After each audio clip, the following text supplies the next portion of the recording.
La MotoGP finisce la sua pausa estiva per ritornare in pista in quelli di Silverstone, uno dei circuiti più completi del calendario, e si arriva con una classifica estremamente corta. Jorge Martin arriva leader del campionato, ma Ai Ogura è a soli 14 punti e Marc Marquez a 18. Prima di proseguire però ricordatevi di lasciare un hype se siete dal telefono, così il video spinge, va su, e ho notato che quasi il 68% di voi che guarda i miei video non è iscritto al canale, quindi per non perdere video come questi, ma anche i dopo gara, ma molto altro, cliccate su quel tastino dell'iscrizione, così più cresciamo, più la qualità aumenta. C'è una novità in questi pre-gara, ovvero le fasce. Dopo le previsioni andremo a dividere in prima fascia, seconda fascia, terza fascia e possibile outsider i piloti che si possono giocare questo GP, quindi chi è più favorito e chi meno. Lo scorso anno è stato probabilmente il weekend meno dominante di Ducati e di Marc Marquez alla domenica, perché il sabato c'era stata l'ennesima tripletta Ducati.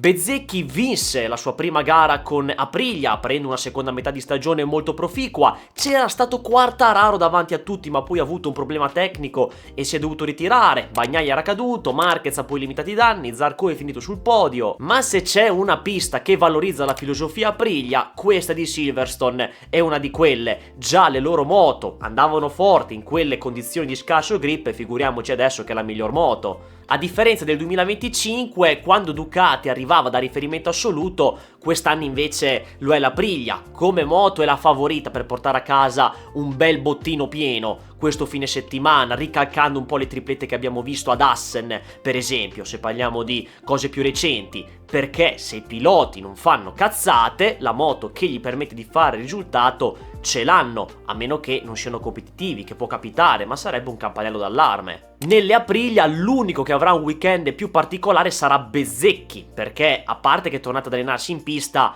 non sarà al 100% e sicuramente farà più fatica, e ci sta che non vinca questo weekend. Io vedo le Aprilia molto favorite perché la moto c'è, ma l'unico dubbio che ho è sui piloti, soprattutto su Jorge Martin, perché Bezzecchi sappiamo che sarà limitato, mentre Martin su una pista dove la moto si può esprimere deve tornare a fare risultato, dare una risposta e ritrovare la velocità più esplosiva, perché c'è il rischio di vedere ancora una volta i due Trackhouse che stanno davanti agli ufficiali o all'ufficiale Martin, se consideriamo Bezzecchi più acciaccato. Lo dico perché non sarebbe buono per i due Factory. Per me ci sono anche i due Trackhouse in lotta per questo GP, ovviamente. Tra l'altro è arrivato l'annuncio del rinnovo di Raul Fernandez per altri 2 anni con il team americano, quindi ha ottenuto quello che voleva. Io azzardo a dire anche che Ai Ogura è uno dei favoriti principali per vincere il Gran Premio. Secondo me, con quella costanza di velocità, stando sempre nei primi che ha dimostrato, può fare un weekend dove martella sempre lì davanti e continua a mettere altri tasselli sulla sua crescita di questa stagione. E gli manca proprio quel tassello, ovvero riuscire a dominare completamente un weekend. Perché adesso arriva la fase più difficile per il giapponese, quella della conferma. Le aspettative crescono e deve dimostrare di poter stare in lotta fino alla fine. L'unico che può dare fastidio alle Aprilia per la vittoria è Marc Marquez, mentre invece gli altri li vedo appena più sotto. Marquez va sempre messo come favorito in ogni GP a prescindere, poi ovviamente tralasciamo quando è proprio messo malissimo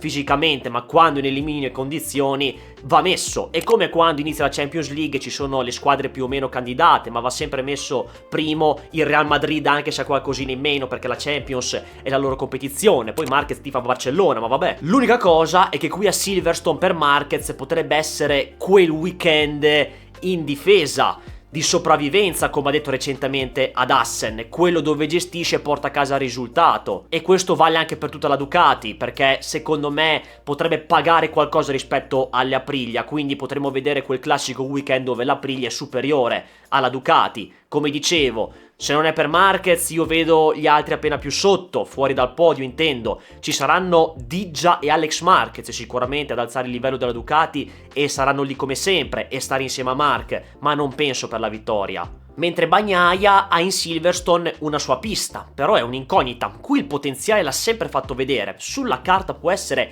una pista dove può fare un discreto risultato vicino al podio, ma ci sono anche molti altri piloti più veloci. Ci dobbiamo aspettare qualcosa dalla Yamaha? Di solito anche qui loro qualcosa lo mostravano, magari un Miller nella Q2 ce la mette, insieme a Quartararo ovviamente, ma lui corre con i remi in barca, è diverso dall'anno scorso, vediamo come farà. Tra le novità del weekend ci saranno anche 2 sostituzioni importanti. ingresini. Aldeguer preferisce stare tranquillo, come avevamo detto circa una settimana fa, e quindi lo rivedremo ad Aragon, e al suo posto ci sarà il connazionale Iker Lecuona, mentre anche KTM dovrà fare a meno di Maverick Viñales, ancora alle prese con il recupero fisico, e verrà sostituito da Pol Espargaró. A breve parliamo anche di tutto il casino che è venuto fuori ancora tra Viñales e KTM. Io il GP di Silverstone lo vedo così, e ora vi mostro le mie fasce in termini di chi è più favorito e chi no. In prima fascia vanno Martin, Ogura e Marc Marquez, in seconda Bezzecchi, Raul Fernandez, Di Giannantonio e Alex Marquez, terza fascia per Pecco Bagnaia, mentre Pedro Acosta si prende la categoria outsider e se la prenderà per molti pre-gara, perché sappiamo qual è il suo discorso. Scrivetemi poi nei commenti le vostre fasce su chi è più favorito e chi no. Torniamo a parlare di mercato, che arriva alle sue ultime battute. Ci siamo divertiti parecchio nella prima parte di questo anno. Secondo quanto riportato da Sky, Luca Marini avrebbe ormai raggiunto un accordo con KTM e Tech3 per le stagioni 2027 e 2028, chiudendo così la sua esperienza con Honda al termine di questo campionato. La casa giapponese, come abbiamo visto dagli annunci recenti, ma si sapeva anche prima, ha deciso di non puntare su di lui nel nuovo progetto tecnico, mentre il team guidato da Gunther Steiner avrebbe scelto Marini per affiancare il debuttante Senna Egius nell'anno della rivoluzione tecnica delle MotoGP 850. E anche questo segreto di Pulcinella è stato scoperchiato, quindi abbiamo la griglia 2027 al completo. Si compone anche quella del prossimo anno per la Superbike. Binder molto probabilmente andrà in BMW, Alex Rins vuole continuare a correre e anche lui ha messo nel radar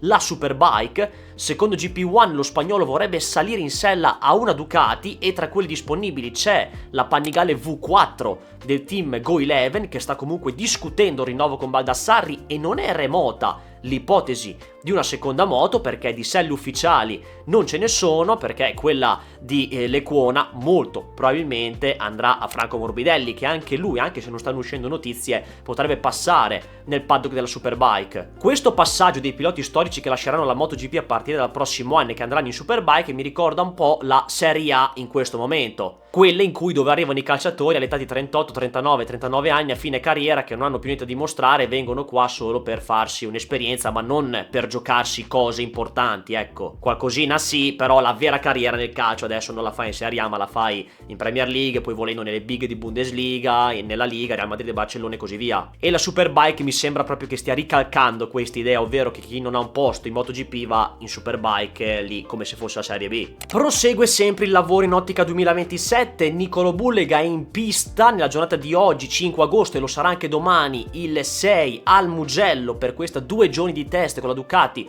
850, e il collaudatore, attuale leader incontrastato del mondiale Superbike, sarà nuovamente impegnato a Misano il 25 e 26 agosto, arrivando così a 10 giornate di test con la nuova Desmo 16. Un Bullega che non si ferma proprio e vuole a tutti i costi quella MotoGP, che avrà molto probabilmente, dopo che ha ripostato su Instagram un post d'addio che aveva fatto alla sua ultima gara nel motomondiale, in cui c'era scritto "a presto", ed è un reminder per farci dire che è fatta per il suo ritorno. La prima gara del 2027 sarà in Thailandia, è stato annunciato ufficialmente, però io un po' di polemica la devo fare comunque su questo calendario del 2026, poi aspettiamo quello del 2027 per capire cosa hanno fatto. Io non capisco il senso di fare una gara a Silverstone a inizio agosto, dopo 3 settimane di stop, per poi stare fermi altre 2 settimane facendo un altro buco. Questa è una, e io sono molto curioso di vedere anche quanto pubblico ci sarà a Silverstone, perché non mi ricordo bene, ma questo è un periodo in cui gli inglesi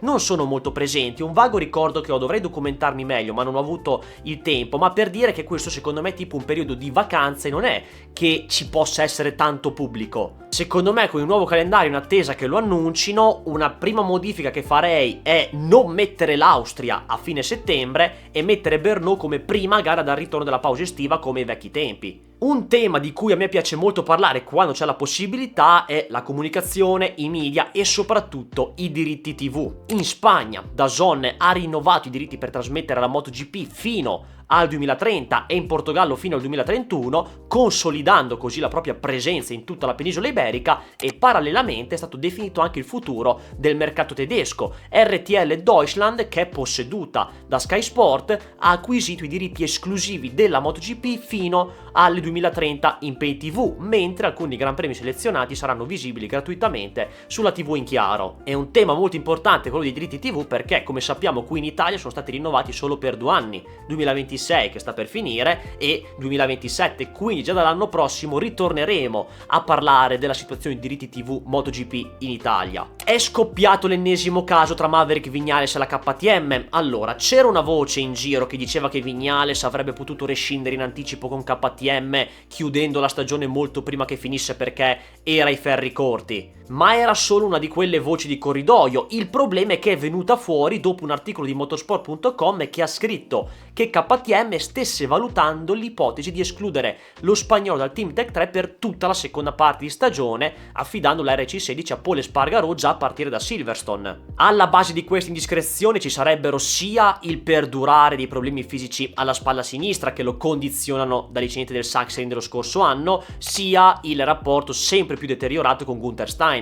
A queste voci però ha risposto direttamente Viñales attraverso i propri canali social, smentendo categoricamente qualsiasi rottura anticipata. Lo spagnolo ha confermato di essere ancora impegnato nel percorso di recupero fisico insieme ai suoi medici e ha ribadito che porterà a termine regolarmente la stagione con Tech 3, escludendo anche un eventuale passaggio in Superbike. E da quello che è emerso nelle ultime ore la situazione sarebbe ancora più grave. Dopo ulteriori accertamenti effettuati durante la pausa estiva, i medici hanno individuato una piccola lesione al muscolo sottospinato della spalla sinistra, diversa dall'infortunio al tendine sovraspinato per cui era stato già operato nei mesi scorsi. E sembra proprio che sia questa lesione a spiegare le difficoltà nel recuperare completamente forza e mobilità nel braccio. Che dire, un epilogo che Viñales non avrebbe sicuramente voluto in MotoGP, e dato che ha escluso anche la porta Superbike e che è praticamente fuori dalla MotoGP l'anno prossimo, non lo vedremo più in pista e sarà costretto ad annunciare il ritiro, a meno di altre cose. Rimaniamo in orbita KTM perché c'è il nuovo azionista di maggioranza Bajaj che sta pianificando la prossima fase di sviluppo dell'azienda. L'obiettivo è integrare sempre di più la produzione con la rete industriale indiana, trasferendo progressivamente parte della manifattura per ridurre i costi e migliorare la competitività, senza escludere l'ingresso di un partner strategico che condivida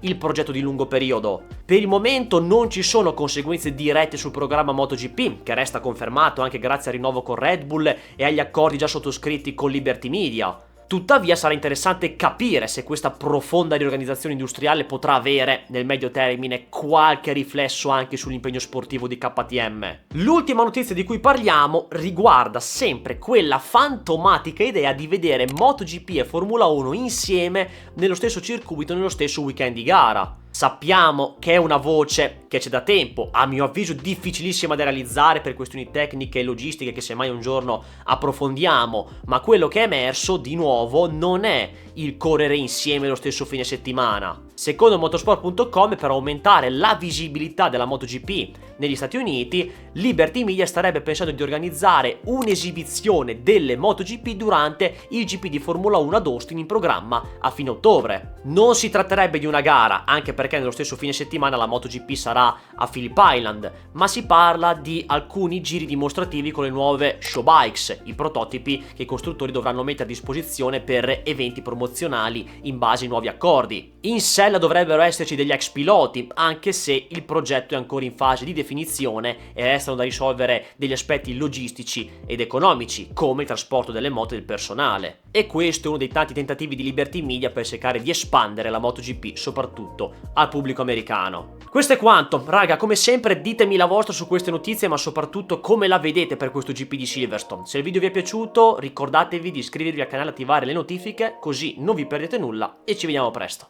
Ciao!